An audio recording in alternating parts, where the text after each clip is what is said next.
1962, c'est la guerre froide. L'armée rouge menace d'envahir l'Europe occidentale. À Cuba, les forces soviétiques tentent d'introduire des missiles dans l'île. Le président Kennedy réagit fermement à cet affront. Je somme le président Khrouchtchev de mettre fin immédiatement à cette menace clandestine et imprudente qui est une provocation pour la paix mondiale.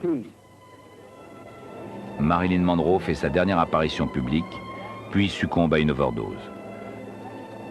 Adolf Eichmann, un meurtrier notoire jugé coupable de crimes contre l'humanité, est pendu. En Grande-Bretagne, des manifestants protestent contre l'exécution de James Hanratty, accusé d'un meurtre commis sur une autoroute.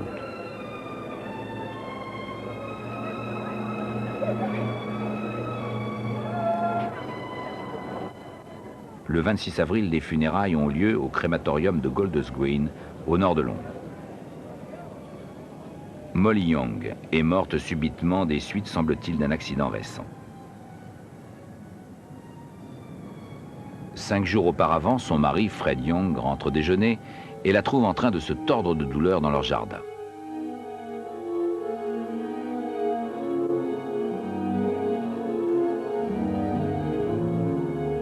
Le fils de Fred Young, Graham, âgé de 14 ans, semble pétrifié et regarde par la fenêtre de la cuisine l'agonie de sa belle-mère.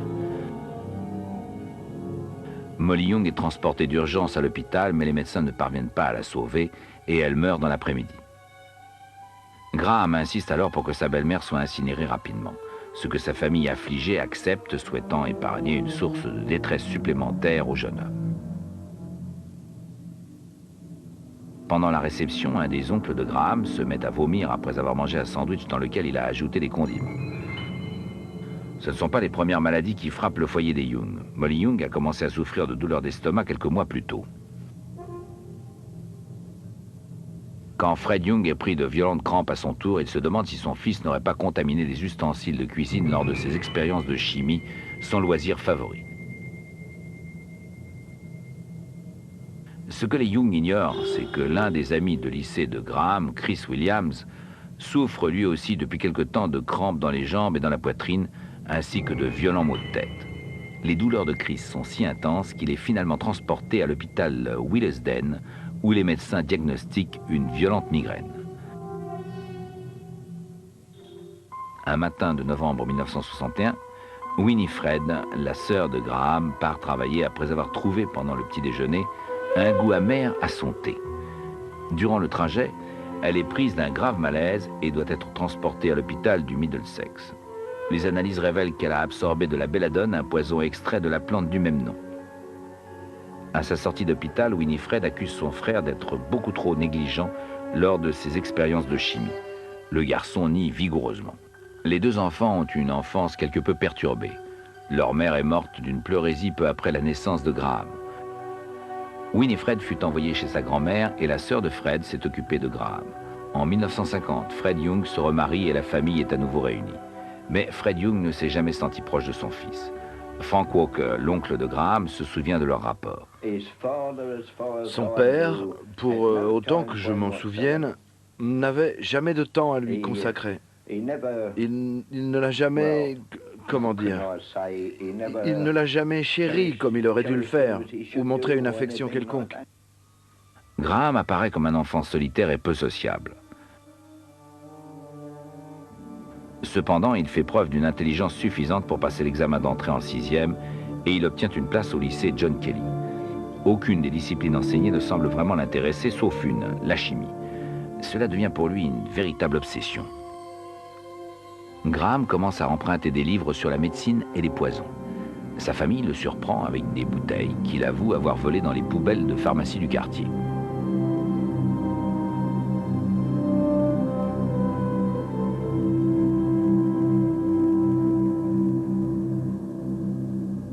À l'âge de 13 ans, Graham est déjà un expert des poisons et de leurs effets.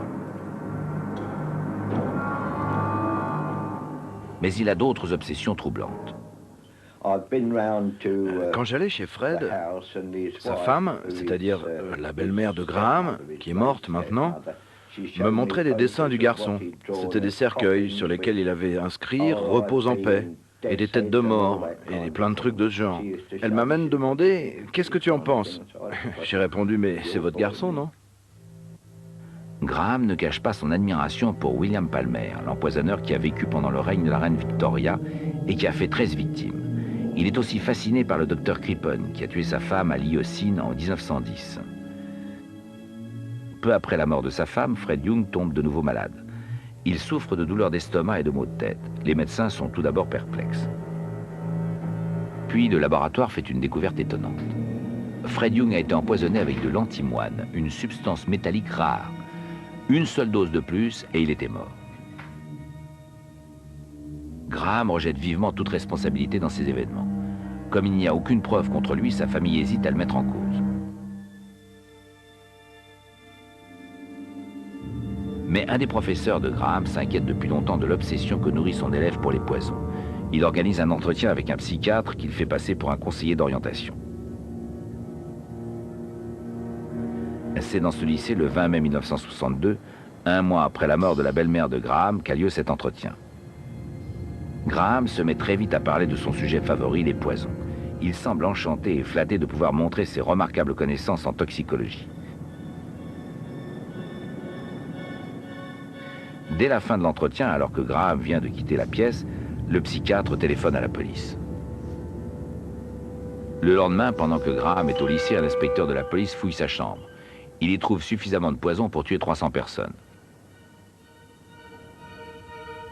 Quand le jeune homme rentre chez lui ce soir-là, on découvre sur lui une fiole d'antimoine et 2 flacons, dont l'un contient du thallium. Tout d'abord, Graham nie avoir tout lien avec l'empoisonnement de sa famille.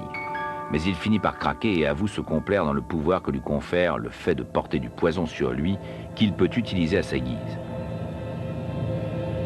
Quelques années plus tard, Chris Krieger, un ami de lycée, se souvient de son comportement bizarre.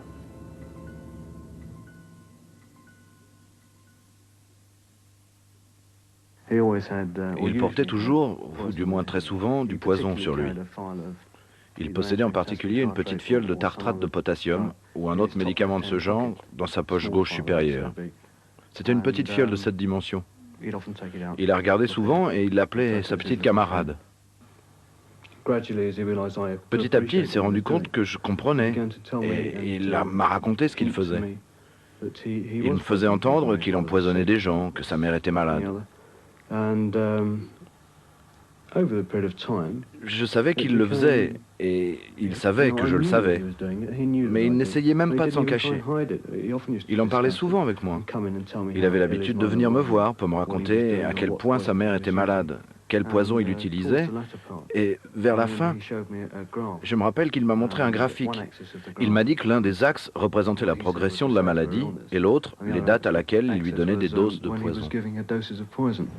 Le 6 juillet 1962, Graham Young comparaît devant la cour d'assises de Londres et plaide coupable. Il reconnaît avoir empoisonné sa sœur, son père et un ami de lycée, Chris Williams. Parmi les médecins qui l'examinent pendant sa détention, Donald Blair, psychiatre consultant, en est arrivé à la conclusion suivante. Pour moi, il ne fait aucun doute que ce jeune homme représente un très grave, un très sérieux danger pour les autres. Il y a peu de chances de voir diminuer cette violente obsession et cet intérêt quasi exclusif qu'il porte aux médicaments et à leurs effets toxiques. Il pourrait renouveler les mêmes actes n'importe quand et empoisonner de nouveau. C'est un esprit froid, calme et calculateur. Le juge Melford Stevenson ordonne sans la moindre hésitation l'incarcération de Graham Young à Broadmoor, l'hôpital psychiatrique pour criminels. Il recommande une détention de 15 ans minimum, au terme de laquelle Graham Young ne pourra être relâché que sur l'avis du secrétaire d'État alors en poste. Graham Young n'a que 14 ans et demi. C'est l'un des 3 seuls détenus de moins de 16 ans envoyés à Broadmoor pendant notre siècle. On lui réserve une cellule isolée, à l'écart de la prison surpeuplée. Sa famille tente de lui montrer qu'elle ne l'abandonne pas et lui rend visite régulièrement. Mais il semble que son incarcération ne fasse pas disparaître son obsession. Il me parlait uniquement pour me demander des allumettes. Et je n'ai pas fait le rapprochement à ce moment-là. Mais je suppose qu'on peut fabriquer du poison avec des allumettes, pas vrai? Les soupçons de Frank Walker sont exacts. Graham Young acquiert vite une sinistre réputation auprès des autres détenus et du personnel de Broadmoor. Un de ses compagnons de détention se souvient. C'était une obsession chez lui. Il était obsédé par la toxicologie. Il fallait qu'il s'y adonne. Il était fasciné par le nazisme, Hitler, Mein Kampf, la montée et la chute du Troisième Reich, la sorcellerie et la démonologie. Il était comme possédé par une obsession satanique qu'il voulait mener à une conclusion satanique. Pour parler franchement, il voulait marquer l'histoire et être le plus grand empoisonneur qui ait jamais existé.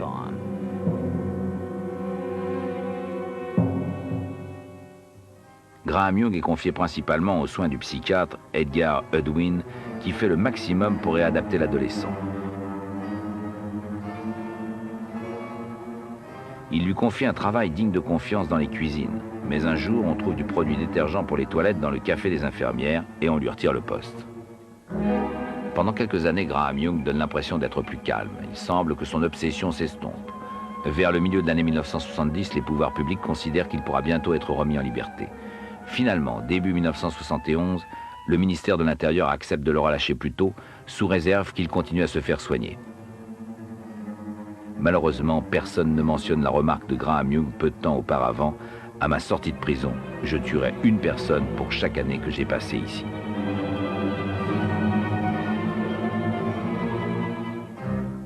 Le 4 février 1971, Graham Young sort de Broadmoor. On l'envoie suivre un cours de gestion dans un centre de formation gouvernementale à Slough. Il apprend à gérer des stocks et fait l'objet d'un rapport brillant.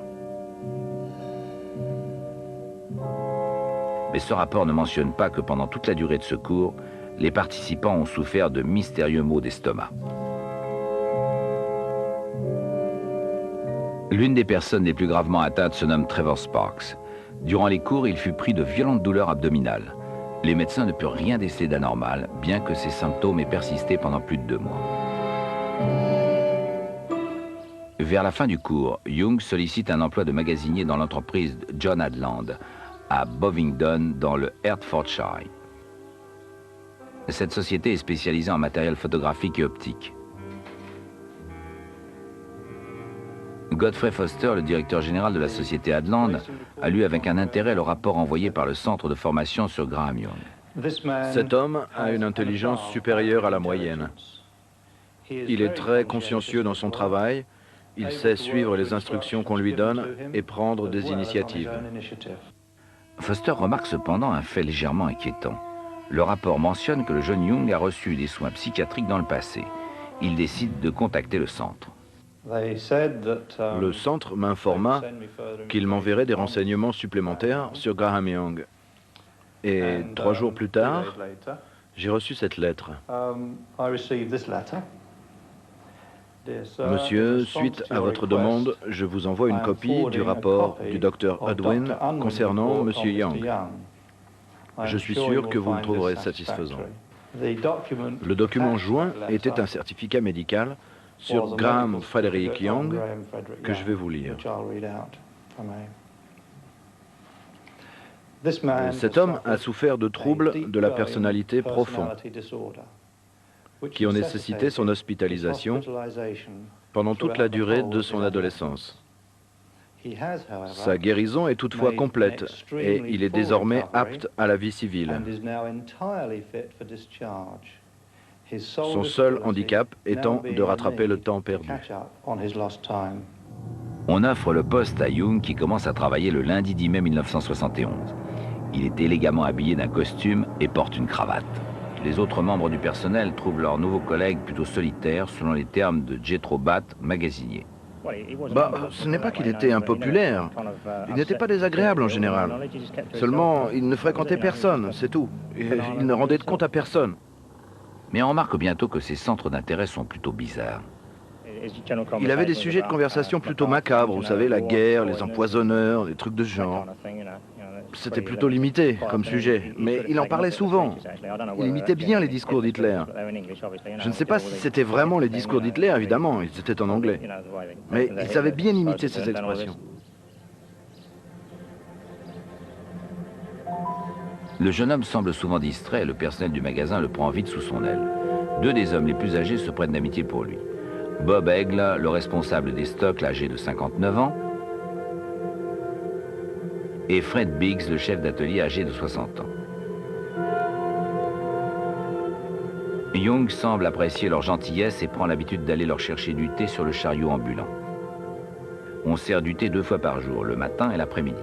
Mais le chariot reste souvent sans surveillance au milieu du magasin. Le personnel peut ainsi se servir à volonté. Après avoir logé pendant les premiers jours à Hemel Hempstead, chez sa sœur, qui est désormais mariée, Graham Young prend une chambre meublée dans le voisinage, rue Ménard. Le 3 juin, Bob Eagle tombe malade. Il souffre de douleurs à l'estomac et doit s'arrêter pendant quelques jours. On croit brièvement à sa guérison, mais il est soudain paralysé et meurt subitement le 7 juillet. Selon l'autopsie, le décès est dû à une bronchopneumonie et à de la polynévrite. Bien que profondément attristé, ses collègues ne soupçonnent rien. Puis début septembre 1971, Fred Biggs commence lui aussi à souffrir de crampes à l'estomac et à être pris de vomissements. Le 20 septembre, le directeur import-export, Peter Buck, commence à souffrir des mêmes symptômes après avoir bu du thé en compagnie de Graham et d'un commis, Dave Tilson. Le 8 octobre, Dave Tilson tombe malade à son tour, juste après la pause durant laquelle il a discuté avec Graham Young. 2 jours plus tard, ses jambes commencent à s'engourdir. À peine une semaine après, Jethro Batt, 39 ans, magasinier comme Graham, est pris d'épouvantables douleurs.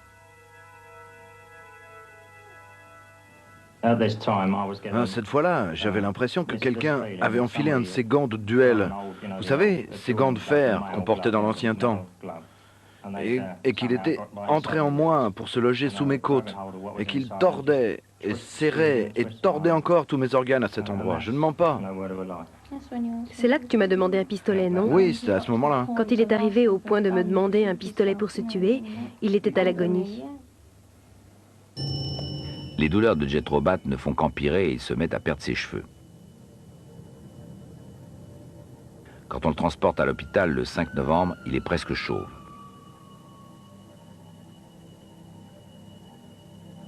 Fred Biggs a repris son travail le 6 novembre, se sentant mieux. Mais il doit s'arrêter presque immédiatement et rentrer peu après à l'hôpital. La direction et le personnel de la société Hadland sont alors profondément alarmés par ce mystérieux microbe qui frappe si gravement leur entreprise. Certains pensent qu'il s'agit d'un virus local particulièrement violent ou que l'eau est contaminée. D'autres affirment que l'épidémie provient des expériences radioactives effectuées non loin de là dans un terrain d'aviation désaffecté. On fait venir une équipe d'inspecteurs du travail qui ne trouve rien prouvant le bien fondé de ces rumeurs.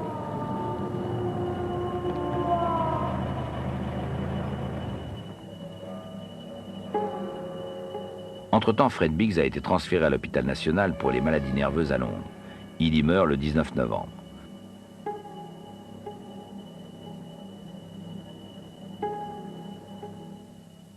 Lors d'une réunion d'information du personnel, le médecin de la société Hadland explique qu'il n'y a aucune preuve de radiation ou de contamination.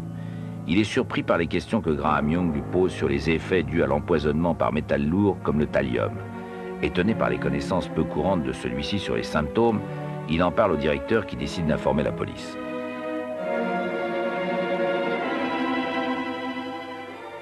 On demande à Scotland Yard de vérifier si l'un des employés de la société a un casier judiciaire.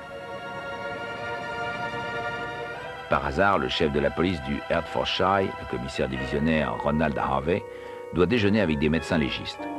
Tandis qu'il décrit les symptômes de plusieurs victimes, les médecins déclarent unanimement qu'il s'agit d'empoisonnement au thallium.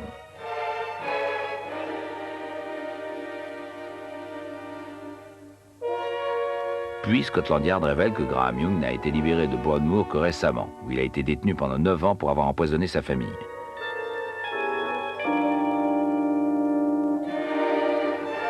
La police se rend au plus vite au meublé de Young. Comme celui-ci est parti pour le week-end, les policiers vont voir s'il ne se trouve pas chez sa sœur.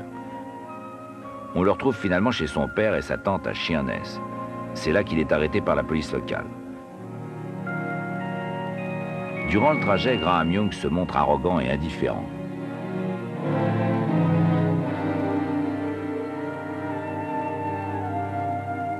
Alors qu'il semble prêt à avouer qu'il a empoisonné ses collègues au début de l'interrogatoire, il refuse soudain de signer une déclaration écrite. La police parvient à retrouver les pharmacies dans lesquelles Graham Young s'est procuré les poisons qu'on a trouvés dans sa chambre. Young avait rédigé de fausses lettres d'autorisation se faisant passer pour un chercheur en médecine. Le directeur de Hadland est épouvanté qu'on ait pu lui cacher les antécédents de son employé. Si j'avais su quel était le passé de Graham Young en l'employant, j'aurais tout de suite pu faire le nécessaire et lancer toutes les recherches utiles dès que quelqu'un est tombé malade, en particulier si c'était un collègue qui travaillait près de lui. La maladie de Robert Eagle a duré 4 ou 5 semaines avant la dernière attaque qui a entraîné sa mort.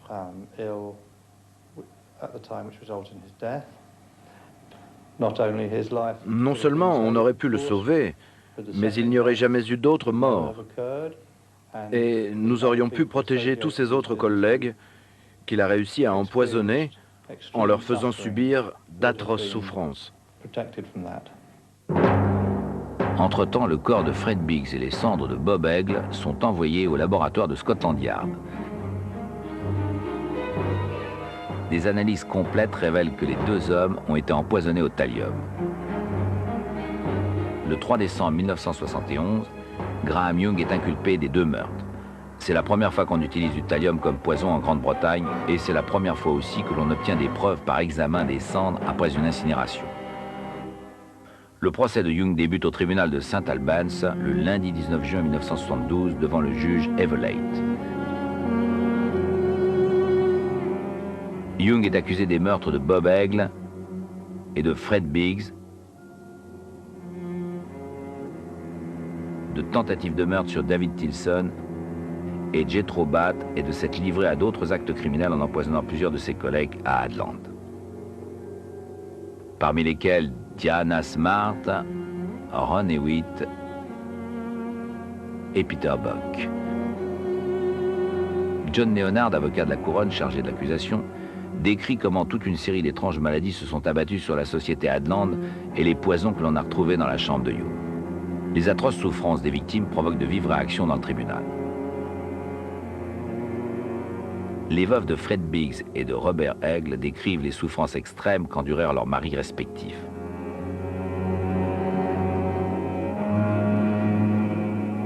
Un des pharmaciens qui a fourni du thallium au meurtrier identifie Graham Young comme l'homme à qui il en a vendu.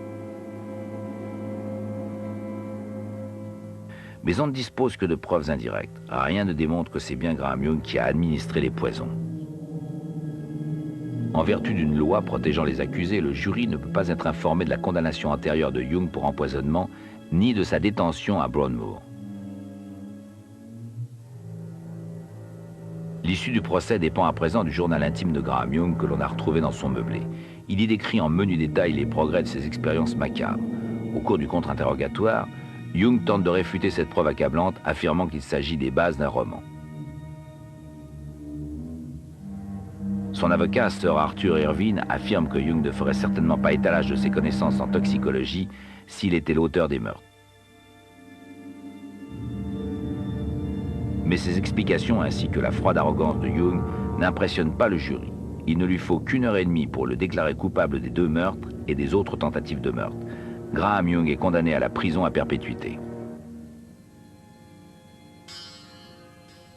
Une violente polémique éclate lorsqu'on apprend que le meurtrier a déjà été condamné auparavant, puis remis en liberté. Le public ne comprend pas comment il est possible de laisser pareille chose se produire. Une enquête publique portant sur les directives de mise en liberté des prisonniers recommande alors des modifications importantes de la procédure dans ce domaine. Young meurt d'une crise cardiaque en prison en août 1990. Il est cependant parvenu à satisfaire son ambition, devenir l'un des empoisonneurs les plus sinistres et les plus meurtriers de son temps.